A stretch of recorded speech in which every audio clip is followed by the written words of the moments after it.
There we go. Okay, so everybody, thanks so much for coming today. Hannah and I are a part of an independent study with Jana. We are like last semester grad students in the program. And so part of our independent study is designed to learn how to create and then facilitate workshops. I recognize some of you as coming to the one that I led last week. And today, Anna is going to be leading one that she's created. So she's got a handout for us. It's posted in the chat. If you guys want to go ahead and download that, because I'm sure she's going to reference it a few times. We'll actually be doing the work as the workshop goes on. But anyway, that's kind of the context about what we're going to do today. And now that we're recording, and I think everybody's here, I'm going to pass the reins off to Hannah, who can go ahead and get started. Okay, thanks, Chet. Okay, I'm going to share my screen. Chet, could you give me access? Yes. Make you a co-host.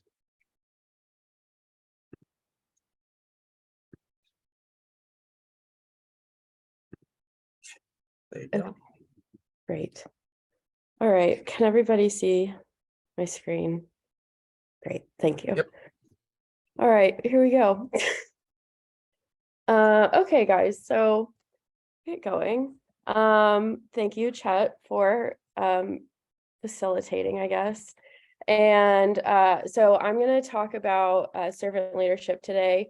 And just based off of the fact that we're all in the masters for athletic leadership, I'm assuming we're all in some form of athletics, like working in it, want to get into it, was an athlete, is a coach, something like that. And so why I think servant leadership is relevant, particularly in our field, is because it has, like, we have to have more fulfillment outside of winning. In particular, I'm a rowing coach, and there are over 80 Division I rowing teams in this country, and only one wins the national championship at the end of the season. So there has to be a bigger picture as to like why we do what we do. And I think servant leadership helps with that. Okay. Just a little bit more about myself before we dive into that is I grew up in Oklahoma City.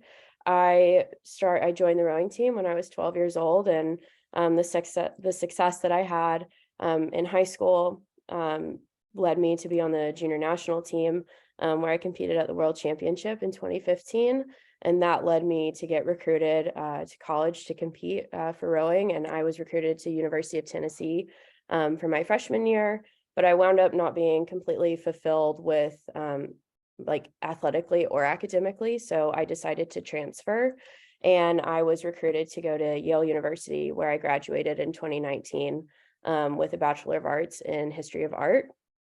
But at the end of my collegiate career, I knew I wanted to coach as soon as I graduated. And so as soon as I graduated, I was hired as the assistant coach at University of Central Oklahoma for rowing. And during my time there, we won the Division II title for the national championship in 2021.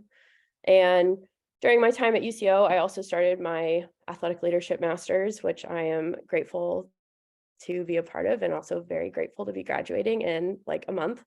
You'll get there. It's great whenever you end the road. And it teaches you great, valuable skills that you can apply day to day for your job. And then also, throughout that time, I was hired at my current role at Dartmouth College, where I am the first assistant and lead recruiter for the women's rowing team here.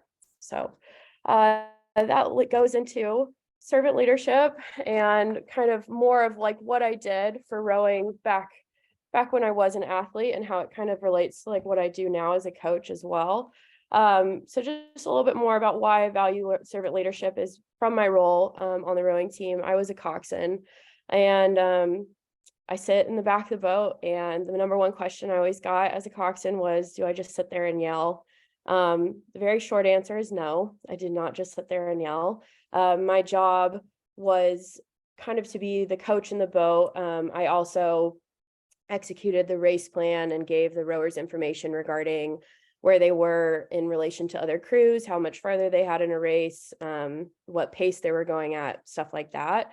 But what I really valued and viewed my job as was to be able to bring out the best in my athletes and to help put them in the best position possible for success. And but the one thing that they did not tell me as a coxswain when I started at 12 years old was that coxing is probably the most thankless job that you can do in rowing, period. You're the first one to get blamed when something goes wrong. It's very easy to point fingers at us. And then you're also the last one to get thanked if something goes right.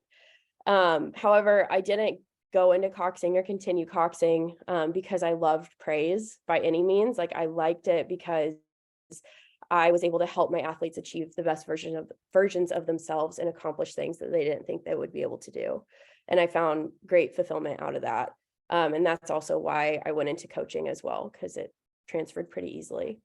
So today we're going to talk about servant leadership, what it is, kind of at a broad scope, a story that I think ties into servant leadership and kind of allows you to apply it to your own life and whatever realm you might be in, and then kind of dive in deeper into the 10 qualities of servant leadership. So we'll go right into it. So servant leadership was founded by Robert K. Greenleaf in 1970. And quote, it says, servant leadership begins with the natural feeling that one wants to serve, then the conscious choice that brings one to aspire to lead. And there are 10 qualities of being a servant leader, and this is in your handout. It's on the last page. If it's too small for your screen, it's bigger in your handout. And we'll just run through these quickly. So first is listening. You need to be able to listen to the people that you serve.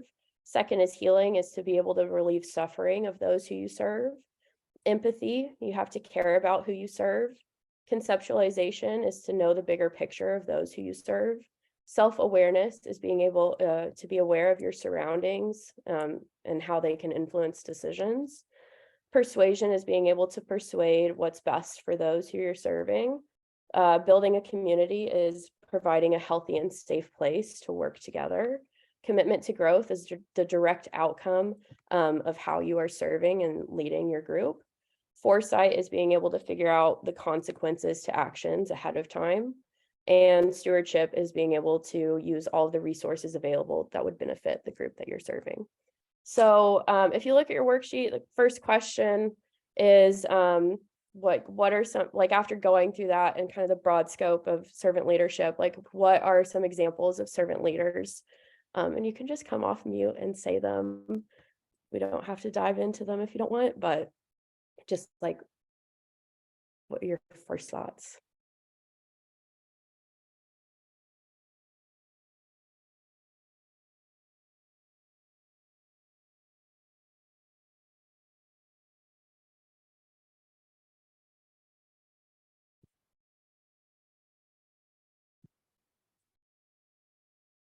Like, anybody. I'll hop in. Oh, sorry. Hunter, if you want to go ahead. I was just gonna say this is just kind of a general example, but like your parents could be an example of certain servant leaders, just through what they do daily, that oftentimes isn't always acknowledged, but it's just kind of an expectation of being that servant leader to you as a child. Mm-hmm. Yeah, that's a great example. I'll go ahead. So I work with the volleyball program here at Clemson, and one person that I think exemplifies servant leadership is our director of operations. Her name is Haley Bilbrook, and she's the individual that makes everything go for us, and a lot of what she does is behind the scenes. And so her whole job description is essentially to be unseen and make sure that everything is going well. She has to take into account players' needs, players' opinions, coaches' needs, coaches' opinions, et cetera, and use all of those in decision making. And so I think that she is absolutely a servant leader in the way that she does that and how she fulfills her role every day. That's great. Cool. Awesome. Well, great. Carry on. Thank you for those examples, guys. Carrying on. So I think that two qualities from the qualities of these 10 that stand out to me. The first one is listening. I think that listening, you have to be an active listener and able to be a great servant leader. You have to allow the other person to be fully heard, and you're not just waiting to respond. And so like the next question on your worksheet is, what does active listening look like to you? I can give you like a minute to think about it. And if anybody wants to share what that looks like, that would be great.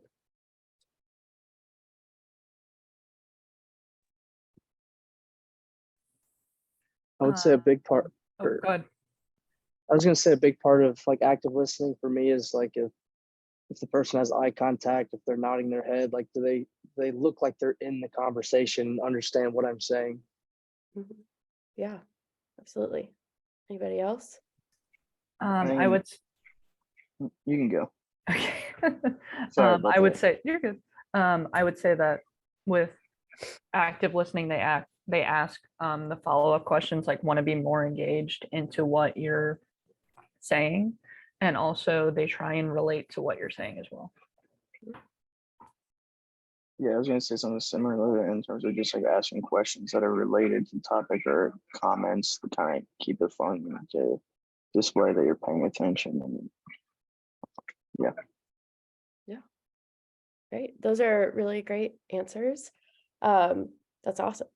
And then the second quality I think that is effective for servant leadership is communication. And with communication, I think that effective communication is being able to make your information relevant to the receiving party. And so the best piece of advice that I ever received as a coach, whenever I was starting out at 22, was be able to say the same thing 10 different ways, because how you say it one way might resonate with one athlete, and how you say it another way will resonate it with another athlete. So, you know, along the same lines as active listening, what does effective communication look like to you? Like in your own sport, or if you work in administration and you're working with a colleague or whatever, like what does that look like to you? And you could think about it and then share. I can chime in really quick if that's okay. Absolutely. Effective communication to me kind of ties in also with active listening. Just to kind of piggyback what everybody else is saying, just being engaged in the conversation, but also recognizing like body language when you are communicating something to someone, and how they're responding to it. But for me, I work on the administrative side, and it's important for me to get to know the person if I can, and build a relationship of trust. So whenever I communicate with them, they understand it's coming from a good place. I think that's important. But then also understanding the way that people receive messages, and from an athletic perspective, I think that's sometimes even the hardest thing for a coach to do, in a sense, is just be able to cater to different players. It's 1 or 4 coaches to multitude of athletes. So just understanding how people receive different information, and just also being open-minded about how they respond, because ultimately it's about, being an effective communicator and understanding whether it is a goal, an objective, or a task that you're trying to do on the administrative side. Yeah, that's great. Anybody else? I play softball here at Clemson, but I think a part of the effective communication, what it looks like, I think our coaches do a good job of like an open door policy. Like us girls can come up to them at any point and address an issue we see, or ask questions, or if we like need help with anything. We're always able to go to them, and like it's not a hostile environment where like we're scared to go into their offices or talk to them in any way. Great. Cool. Awesome. Does anybody else want to share before we carry on? Okay. So those are all great examples. Thank you for sharing. So moving on, into kind of a story that I think encompasses like what servant leadership is and how it can play into your day-to-day life, is whenever I think of a servant leader, it's probably the most basic one, but I think of Jesus and stories from the Bible. And in particular, the story that I want to share with you is the story of Lazarus and his two sisters. And it comes from the book of John, chapter 12. And in this story, Jesus had a friend, Lazarus, and prior to this chapter, he had died, and Jesus resurrected him, brought him back to life. And his sisters, Mary and Martha, wanted to bring Jesus and his disciples over to their house for dinner to express their gratitude for bringing their brother back to life. And so at this dinner, the three main characters, Mary, Martha, and Lazarus, each kind of had their own role to play at this dinner. And so we'll start with Martha, and she's, in the title, why Marthas, I think, are essential and is kind of the quintessential servant leader in this story is, so in order to express her gratitude for what Jesus has done for her brother, she prepared and served the meal for Jesus and his disciples. And she didn't ask for any help. She didn't ask for any praise that it got done or anything. She just made sure everything got done and everybody was served and fed. So Martha served. The next one in this story is Mary, her sister. And Mary in this story worshiped.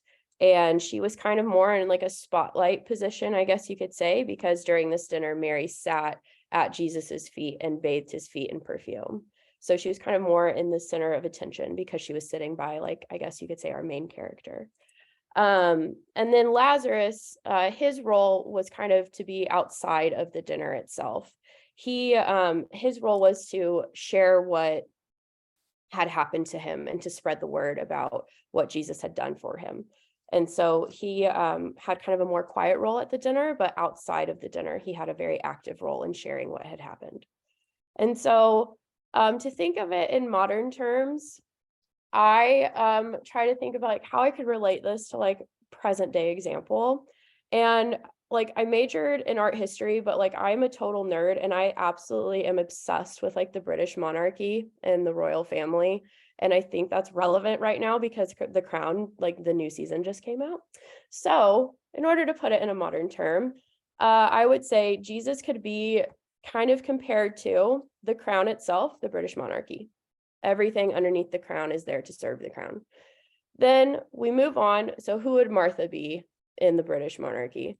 I think Martha would be the queen, or, may she rest in peace, but Queen Elizabeth II, because she was born into the role and she took a lot of pride in serving her country, and she had absolutely no expectations and she didn't had no expectations for praise or anything. She was there to serve her crown. And then the modern day Mary, I believe, would be Princess Diana, because she was also there to serve the crown, but in a different way. She served the crown and she was more in the spotlight because she produced the future heir to the throne, but she was also known as the people's princess because she went out there and connected with the people. And then I would also say that the modern day Lazarus would be the prime minister. And I'm going to use Winston Churchill as an example because I think he's pretty cool and probably the best British prime minister there was. And he was out there running the government in the Queen's name to serve the crown.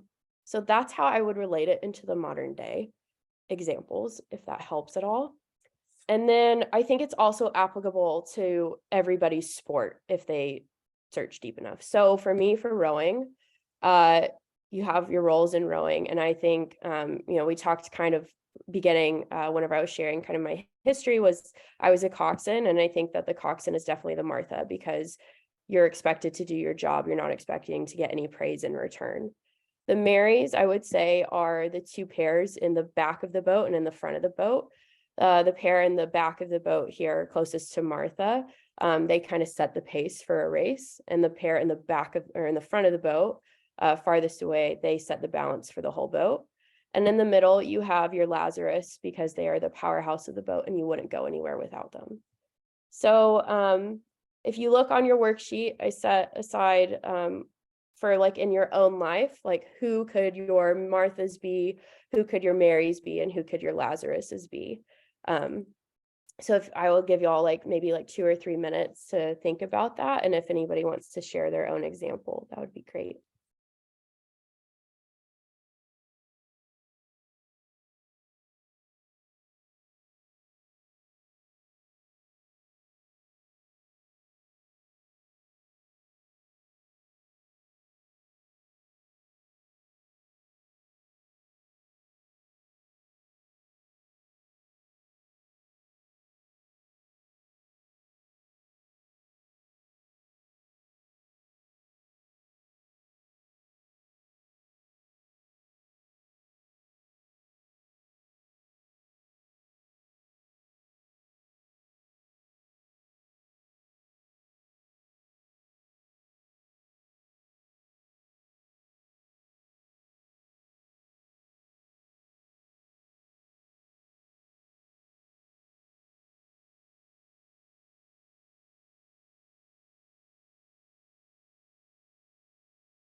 I work with the strength staff here at Clemson, and I know like one thing that pops up to me with who would be like my Lazarus would we run this thing called Power Hour just with like younger guys and guys that don't really get a lot of playing time, and like they could like be my Lazarus, like passing down the role to like the younger guys when they get older, to say, hey, like I wasn't playing at the time. I went through this program, Power Hour. It really worked for me. Well, it helped me play now, help me develop into who I am now. And just like relaying the message on like why that worked and like why it was a beneficial thing to them, and telling the younger guys as they get older why it'll be good for them to do. Yeah, that's great. Does anybody else have examples in their own field?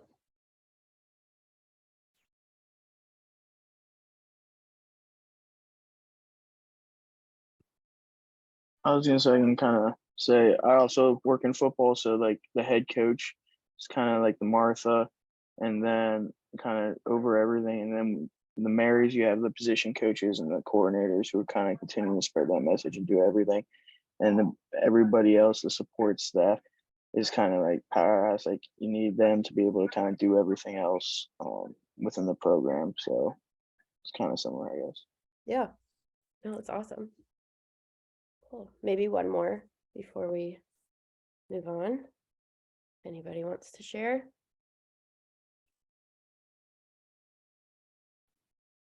Mine's pretty similar to yours, Hannah, because I'm a GA rowing coach for here at Clemson. And Nice to meet you. yeah, nice to meet you. And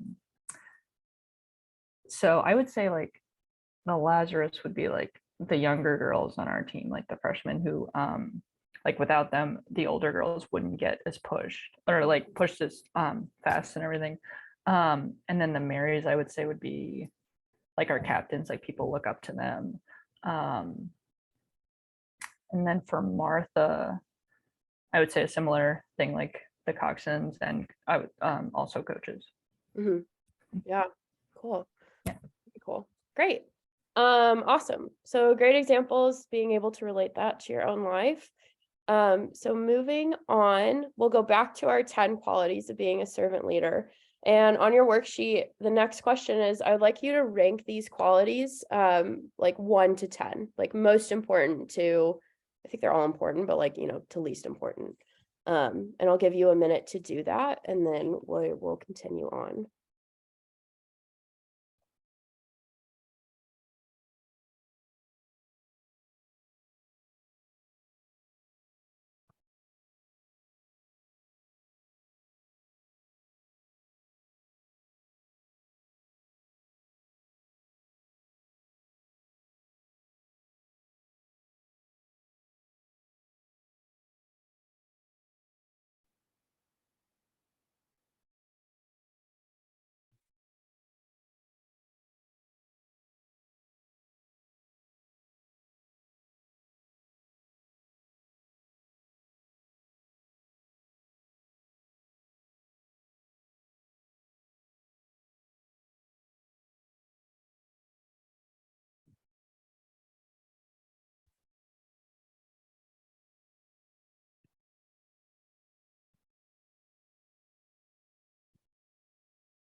And if somebody has them ranked, if you could tell me which quality is like your top and why.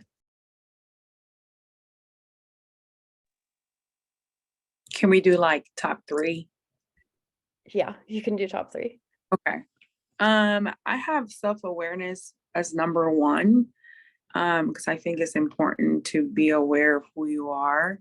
And I feel like self-awareness with healing kind of go hand in hand for me. They're kind of like right there, 1 and 2. Just important for be self-aware of the healing that we all individually have to do as people. And then number 3, I have listening.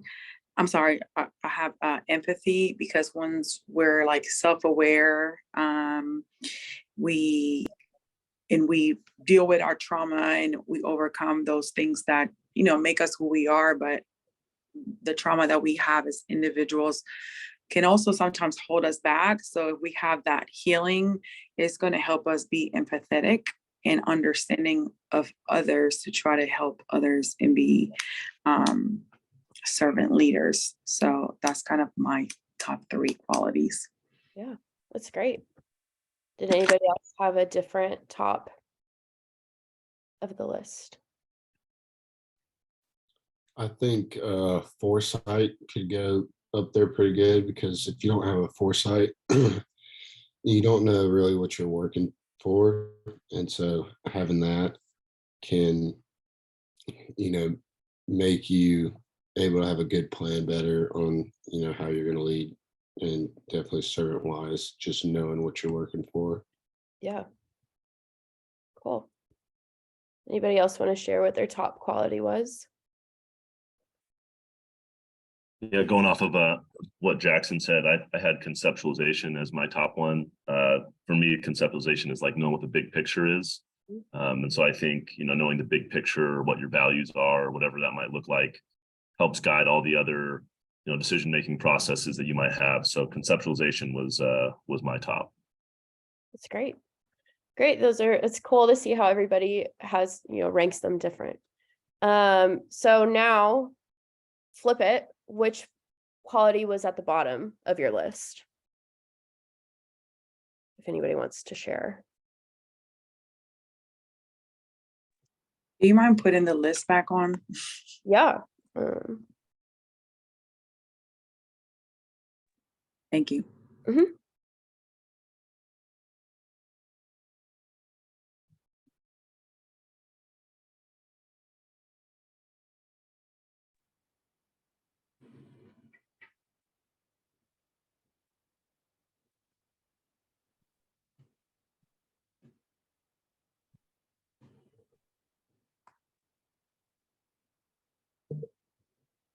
I can go. Yeah. Bottom. I would say persuasion is bottom for me. Just because I feel like as a servant leader, if you build that trust and whatever your top 3 qualities are, and you build that relationship with whether it's your athletes or your co-workers or like however you are going to be a servant leader, persuasion should come naturally, I guess, in a sense. Like it shouldn't require that much persuasion, but I don't know if that's kind of mixing with motivation in a sense, because motivating someone is different than persuading someone to do something. Persuading to me sounds like you're tricking them into having to do something. And I feel like that's just at the bottom quality for me. Yeah. Yeah, I think persuasion does have a negative connotation to it. So maybe a different word for it, because I think there is a way, maybe motivation is a better word to use, because that has a more positive connotation. But anybody else want to share what their bottom was of their list?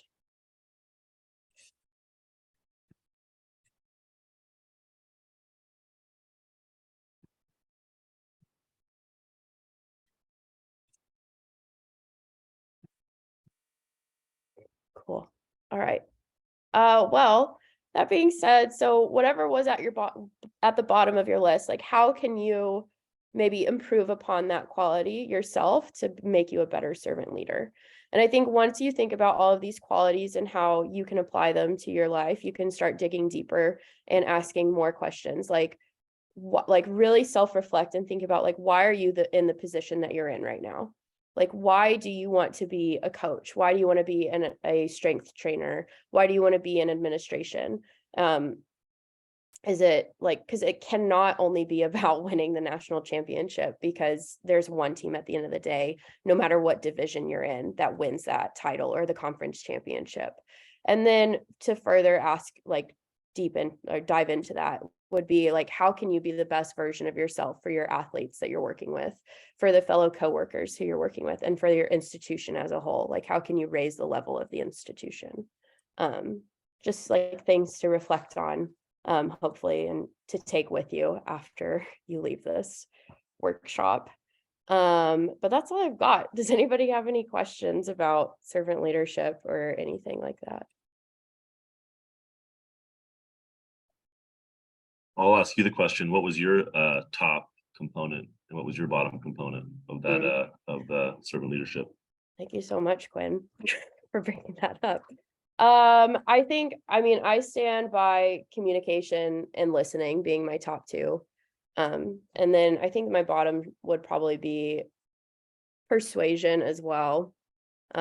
Just to echo off, because I do think it is a negative connotation with that particular word choice, but I do think like it's not like a bottom, but like I think there's other things that you have to prioritize before you can motivate somebody. Yeah.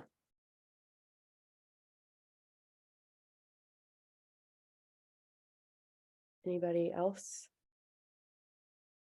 Questions, please feel free to reach out via email if you have any questions or want to, I don't know, connect about anything. But that's all I got, guys. Thank you so much for listening. Or if you have feedback, that'd be great. Sweet. Nice job, Hannah. Thanks. I am going to end the